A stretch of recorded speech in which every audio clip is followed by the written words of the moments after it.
on everyone? It is Jay with Trader X, and today I want to go over my day trading recap with you guys. So today was unfortunately another red day, and I took 3 different day trades, and I'm going to walk through them with you guys right now. So the first trade I took was ticker symbol MULN, and if I can get it pulled up right here where I bought in, you'll see that around this area when the market opened, I ended up watching the stock because it was a top gapper and it was trading in between the middle VWAP and top VWAP, which indicates signs of uptrend anytime a stock is trading between these two levels.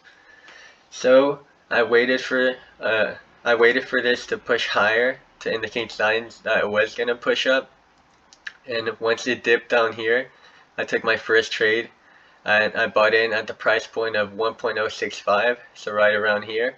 Right around this level after it dipped. I got in at 1.065 and I only bought in with $1,000 on this trade. I'm usually in with $2,500 and I give up a 2.5% stop loss.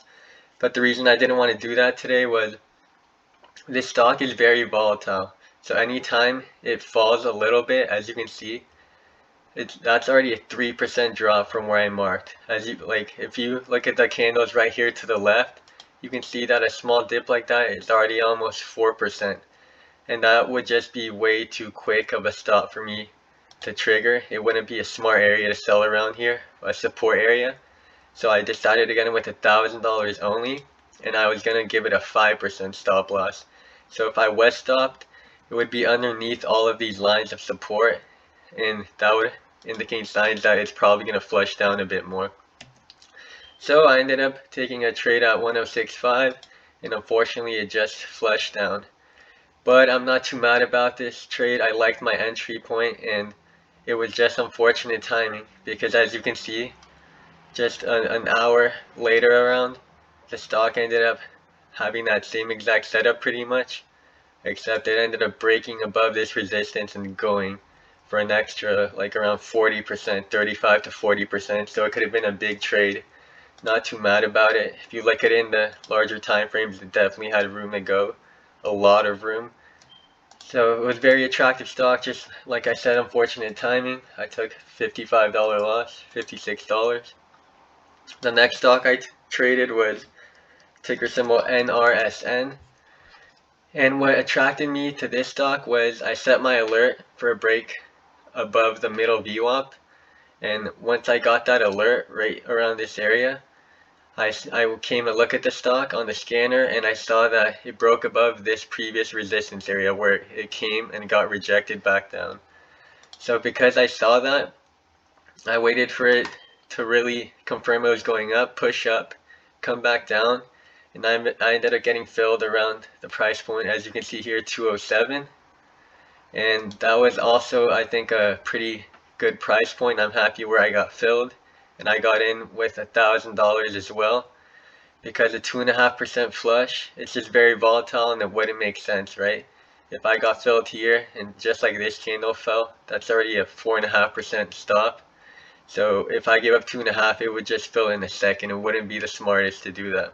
So I got in with $1,000, and the stock ended up going my way actually. And once it hit about this level here, almost a 7% increase that I was in from when I bought in, I decided to cut half of the position because of this previous resistance right here.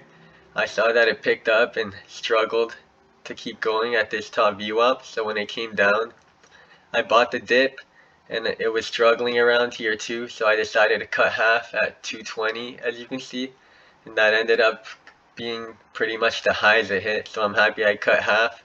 I was going to let the other half just keep going, and I would still be in with half and be guaranteed to lock in half, but unfortunately it didn't go and it flushed me down basically at break even. As you can see, my other half sold at the price 207, and that's where I bought in. So I wrote the 7% up, sold half, and half of 7% with $1,000, that would be around the $32 price range. So I was up $32. I was able to lock in because I sold half. And the last stock I traded today was WNW. This was an unfortunate miss out because I didn't start looking at the stock until after these big pushes. I finally got alerted to it because I was trading other things, but it had a nice consistent uptrend of a pattern trading, but between the middle VWAP and top VWAP, it would go high, hit it, flush back down, use the middle VWAP as a support, and it would keep making higher highs and higher lows, right? It would push even higher every time, and when it would pull back, its lows would be higher, higher highs and higher lows. So once I saw the stock after it made this push, I still viewed it to be very attractive because it's an 18% push around in one candle. I was waiting for a dip. So once it got to around this level, it dipped down, and right when it was breaking above the middle VWAP, confirming signs of uptrend again, I bought in at the price point 230, as you can see around here, and the stock ended up going, and I was up around 6% on this stock too, but ended up unfortunately flushing down and triggering my 5% stop loss. And I'm not too mad about this because this stock too, it was making higher highs and higher lows, so it very easily could have gone, made higher highs, and that also could have been like a 20% trade where I just gave up around 5%. So I ended up flushing back down and filling me at 215. So I ended up losing 65 on this stock today. And if you look at the other stock, NRSN, I was up $32 on it. And the very first stock I traded, MULN, the stock ended up going crazy, but I took a loss on it of $56, so a total of a $90 loss today with some change. Once again, I'm not too mad. Stocks like this can very easily work out. It was just unfortunate timing, and you just have to remember that the stock market is a numbers game.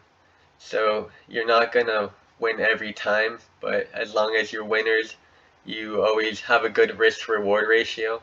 Every time you make money, you have the potential to make a lot more than you lose. It's all gonna average out in the end over time, and you should have a successful strategy if you manage your risk and do things like that. It's a great example of just why you can't be mad. I did everything right with the setup, bought around support areas that was making higher highs, and we just didn't get this move like we did later. And it's unfortunate timing, like I said, but it is what it is, and you just have to move on with it. And I'm glad I managed my risk today, and I'll be back for sure tomorrow for another day. So this has been another day trading recap, and thank you all for watching.